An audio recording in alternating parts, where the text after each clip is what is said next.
ये पुलिस मुख्यालय द्वारा 5 नवंबर से लेकर 20 नवंबर तक ऑपरेशन ट्रैकडाउन चलाया गया था। तो उसके तहत जो है, जो हीनस क्रिमिनल्स हैं, हीनस क्राइम से जो क्रिमिनल्स हैं, जो आदतन बदमाश हैं, उनके खिलाफ कार्रवाई करने के लिए एक मुहिम थी। तो उसमें हिसार जिले ने काफ़ी अच्छा काम किया है। तो हमने 255 आरोपी कुल मिला के गिरफ्तार किए, जिसमें से कि 31 आदमी जो हैं वो आपके चिन्हित जो हीनस क्राइम में थे, जो वांटेड थे, उनको गिरफ्तार किया है। और इसमें हमने जो आदतन अपराधी हैं 11 लोगों की बेल रद्द करवाई है। और जो आदतन अपराध होते हैं उसको बार बार एक हिस्ट्री शीट का सिस्टम है, जिसके थ्रू हम उस पर नजर रखते हैं, उनको थाने में बुलाते हैं, उनकी चेकिंग करते हैं कौन क्या कर रहा है। तो हमने 20 नई हिस्ट्री शीट खोली है और साल भर में हमने करीब, जैसे पहले भी बताया था, कि 100 के आसपास हिस्ट्री शीट खोली थी। हमने 6 अवैध पिस्तल की बरामद की, लीगल वेपन है उसकी बरामदगी हुई है। और 2 इनामी वांटेड जो क्रिमिनल्स हैं उनको भी हमने अरेस्ट किया है और डिटेल्स आपको प्रेस नोट में हम दे देंगे इसको। और जो एक दो जो ब्लाइंड मर्डर था, जैसे जो सिटी थाने में था, तो 2-3 लोग बाइक पे आके किसी का मर्डर करके चले गए थे। बड़ा टाइम लगा, बट हमने ऑलमोस्ट 1 महीना लगा के उस केस को क्रैक किया और उसमें से 5 लोग हमने गिरफ्तार किए। और इसके अलावा जो हमारा जो रूटीन की जो चीज़ें हैं उसमें, जैसे नशे के खिलाफ हमने जो मुहिम छेड़ा हुआ है, तो पीड़ावाली में, अम्बेडकर बस्ती में हमने लास्ट 2-3 महीने में काफ़ी इंटेंसिव कार्रवाई की है। हम पूरे साल भर की देखें तो अभी तक हमने पीड़ावाली में 27 अभियोग दर्ज करके 60 लोगों की गिरफ्तारी की है। और अम्बेडकर बस्ती में हमने 23 मुकदमे दर्ज करके 50 लोगों की गिरफ्तारी की है। और काफ़ी कुछ, जैसे जो आम पब्लिक को जो इसमें हमने जोड़ने की कोशिश की और उनसे जो काफ़ी सारे इनपुट्स मिले, उसके तहत भी हमने इसमें एनडीपीएस में कार्रवाई की। और साथ साथ में, ये तो हमारा इन्फोर्समेंट हो गया, हमने प्रिवेंटिव एक्शन भी काफ़ी लिया है। तो एक पिट एनडीपीएस के अंदर हम डिटेन करने की हमारी एक प्रोविजन है, जिसके अंदर जो नशा के कारोबार में संलिप्त हैं और बार बार क्राइम करते हैं, तो उससे हमने 7 केसेस में इस बार पिट एनडीपीएस केसेस में इस वर्ष हमने डिटेन किया है और 5 और प्रपोजल तैयार है। तो हिसार में पहली बार हुआ है कि हमने पिट एनडीपीएस में लोगों को 6 महीने 7 साल भर के लिए डिटेंशन किया हमने।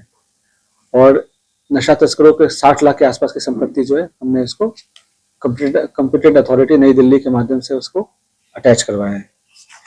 इसके अलावा आम जन को जो डे टू डे कठिनाइयां आती है, तो उसके तहत भी जो कुछ कैंपेन्स है उसमें भी हमने कार्रवाई की है। तो 450 के आसपास बुलेट पटाखा है, जिसको इस साल हमने उस पर कार्रवाई की, उनके चालान किए। और 1100 के आसपास जो है खुले में जो शराब पीते हैं, काफ़ी शिकायतें आती हैं आप लोग के माध्यम से पब्लिक में, मीटिंग में। तो उसमें हमने 1100 के लगभग लोग हैं जिसके ऊपर हमने आम ये पब्लिक में ड्रिंकिंग का, उसके खिलाफ कार्रवाई की। और 800 लोग जो ड्रिंक एंड ड्राइव करते हैं, जिससे कि एक्सीडेंट्स बढ़ते हैं, तो उससे हमने उसमें 800 लोग के खिलाफ हमने चालान किया है। और ऐसे लोग जो कि बुलेट पटाखा जो गाड़ियों साइलेंसर मॉडिफाई करते हैं, ऐसे मिस्त्रियों के खिलाफ भी हम कार्रवाई कर रहे हैं। और जो आप लोग के माध्यम से काफ़ी बार इसको उठाया गया था, उस पर जो कि 10 बजे के बाद रात में डीजे बजता है, लाउड स्पीकर बजता है, तो चूँकि शादियों का सीजन है, तो इस महीने हमने लगभग 16 लोगों के खिलाफ निवारक कार्रवाई की। और जिससे कि ओवरऑल संख्या में देखो कि पिछले 1 साल में कम से कम 70 से 80% की गिरावट आई है। जो 112 पे जो डीजे के कॉल्स आते हैं, लाउड नॉइज पोल्यूशन के कॉल्स आते हैं, इसमें 70-80% की गिरावट हुई है। ठीक है, तो फिलहाल हमारी तरफ से इतना ही। बाकी आप लोग को अगर कुछ पूछना है तो आप पूछ सकते हैं। जिन अपराधियों को पकड़ा गया है उनमें से कुछ परिजन हमें मिले, तो उनका कहना था कि कई सालों से जो है वो अपराधी अपराध छोड़ चुके हैं, फिर भी उनको अरेस्ट कर लिया गया। नहीं, ऐसा नहीं, देखो, कभी भी कोई अपराध हम पकड़ते हैं कि पुराने अपराध में हम किसी को अरेस्ट नहीं करते हैं। और आपको लगता है कि किसी को पुराने अपराध पर अरेस्ट किया गया तो आप हमें बता सकते हैं, अदरवाइज वो तो जो नए अपराध है, जो हमारा क्या है मैकेनिज्म था कि जो बदमाशी कर रहे हैं, जो ऑलमोस्ट बदमाशी कर रहे हैं, लगातार कर रहे हैं, तो उस पर थोड़ा नजर रखेंगे, तो कहीं गलती करता है या कुछ ना कुछ कर ही रहा था, उस पर हम करते हैं। कभी भी हम पुराने अपराधों पर कार्रवाई नहीं करते। 111 की धारा के तहत जो आरोपी पकड़े गए हैं उनके ऊपर पुलिस उस मामले में कहा जा रहा है कि ऐसे हैं। तो 111 का आप डेफिनेशन पढ़ेंगे तो ऑर्गेनाइज क्राइम का मेंबर होना ही अपराध है। ऑर्गेनाइज क्राइम का, अगर कोई ऑर्गेनाइज गैंग का कोई मेंबर है, तो मेंबर भले ही वो उसमें क्राइम ना करे, उस गैंग का मेंबर ही होना अपराध है। तो क्या होता है ना कि 15 दिन आपका ऑपरेशन चला, इसमें कोई बड़ा कोई ऐसा अपराधी या कोई ऐसा क्रिमिनल पकड़ा गया, ये सारे आसपास पूरे के लिए? तो जैसे मैंने बताया कि 2 इनामी अपराधी हमने पकड़े हैं। और जो एक बड़ा सा ब्लाइंड मर्डर था सिटी का, वो बिल्कुल सुलझाया, जिसमें 5 लोगों की गिरफ्तारी हुई। तो दो तीन जो हमारे मेजर हैं वो अचीवमेंट्स रही हैं।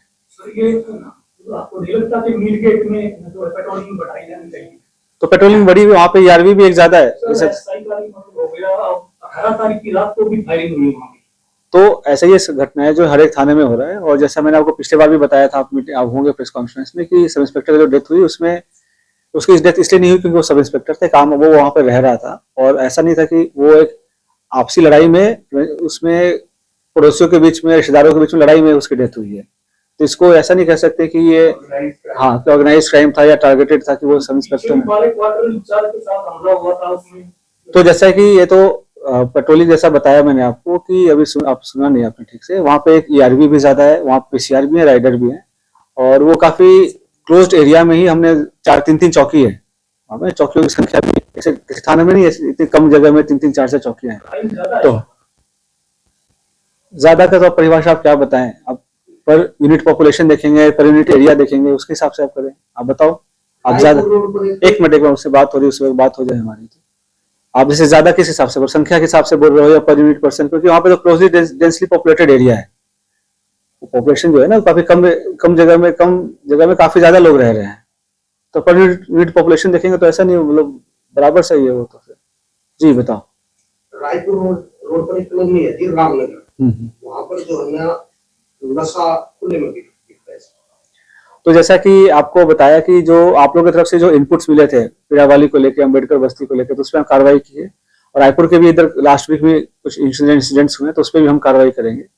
तो जो हम इनपुट्स मिल रहा है उस पर हम निरंतर जो है, और हमारी जो एनडीपीएस में जो केस रजिस्ट्रेशन है वो पिछले साल से 30 to 40% ज्यादा है। जो प्रिवेंटिव एक्शन है पीएनडीपीएस के तहत, वो भी पहली बार हुआ है इस साल में। जिस तरह के हम काफी सारे मल्टीप्रोन्ड अप्रोच करके हम जो है काफी कोशिश कर रहे हैं कि नशे के जो स्प्रेड हो रहा है उसको हम कम करें।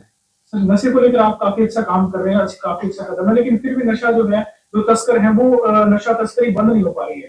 कारण क्या रहने हैं कि इतना प्रयास करने के बाद, तेजी से प्रयास आप कर रहे हैं, फिर भी जो है ये पूर्ण रूप से बंद नहीं हो पा रहा, कारण क्या है? ये तो लगातार ये तो कैट एंड माउस का गेम है, हम लगे रहते हैं इसमें कभी। और अभी जो हमने लास्ट 2-3 महीने में जो कार्रवाई की है, तो जो हमारी ग्राउंड रिपोर्ट ये है कि कम से कम 50 to 60% का रिडक्शन आया है उसमें।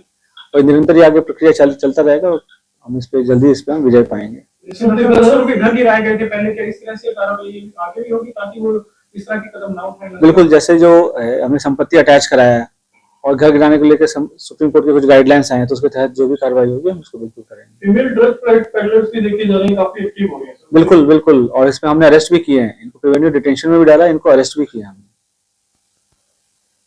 वो एक्चुअली जब वो ट्रैवल करते हैं तो ऐसे कुरियर थोड़ा अनसस्पेक्टिंग से लगते हैं, तो उनको लगता है कि उनके सक्सेस रेट इस कारण से बढ़ जाता है। थोड़ी सीमाएं होती है कि आप महिलाओं को सर्च नहीं करते आम जगह पब्लिक, उनको फैमिली की तरह, वो बच्चों के साथ ट्रैवल करके भी वो कुरियर की तरह काम करते हैं। बट चलो, हमारा इंटेलिजेंस हम डेवलप कर रहे हैं और उस पर हम कार्रवाई भी कर रहे हैं। सर, डीजीपी साहब ने जैसे आदेश दिए थे कि पुलिस प्रशासन जो है लोगों के साथ मधुर व्यवहार करे, जीजी और जैसे अच्छे शब्दों का, जैसे राम जैसे मतलब अच्छे शब्दों का इस्तेमाल करे, तो उसको लेकर क्या कोई इस तरह की कोई प्रयोगशाला लगा करके कोई मार्गदर्शन किया गया है पुलिस कर्मियों का? कोई इस तरह से? हाँ बिल्कुल, सभी को मार्गदर्शन किया गया है और इसमें फीडबैक भी मिला है कि काफी सुधार है। इक्का दुक्का अगर हमें ऐसा लगता है कि शिकायत भी आती है तो उसके खिलाफ हम कार्रवाई भी करते हैं। ट्रैफिक व्यवस्था को लेकर सर काफी देखा जा रहा है, काफी जो है जाम शहर में, इसको लेकर अब आगे कोई बड़ी नीति, कोई बड़ा कदम? लास्ट वीक मैंने एक मीटिंग लिया था ट्रैफिक उसके लिए, और जो अभी काफी एक मतलब मल्टी लेवल प्रॉब्लम है ट्रैफिक जो है ना, कि उसके लिए इंजीनियरिंग प्रॉब्लम है, तो रोड्स की चौड़ाई, स्लिप रोड्स बनाना, वो सब पे भी काम चल रहा है। हमने जंक्शंस आइडेंटिफाई किए हैं और कुछ एनक्रोचमेंट्स को लेकर भी है, दुकान वगैरह जो है काफी एरिया एनक्रोच कर लेते हैं, तो जिससे कि जो बफर स्पेस है जहाँ पे गाड़ियां पार्क हो सकती हैं, पार्किंग की व्यवस्था थोड़ी कम है, रेडी वालों की जगह रखने के लिए, उनको रेडी लगाने के लिए जगह कम है। तो ये मल्टी लेवल पे ये प्रॉब्लम को टैकल करना जरूरी है, रादर देन कि सिर्फ इसको हम पुलिस के पॉइंट ऑफ व्यू से इसको देखें। सर, लाल बत्ती होने पर कुछ वाहन चालक है ना निकालने की कोशिश करते हैं, तो करते उसमें चलान भी करते हैं, उसको चलान करते हैं, और ये 1-8 साल मैक्सिमम लगेगा।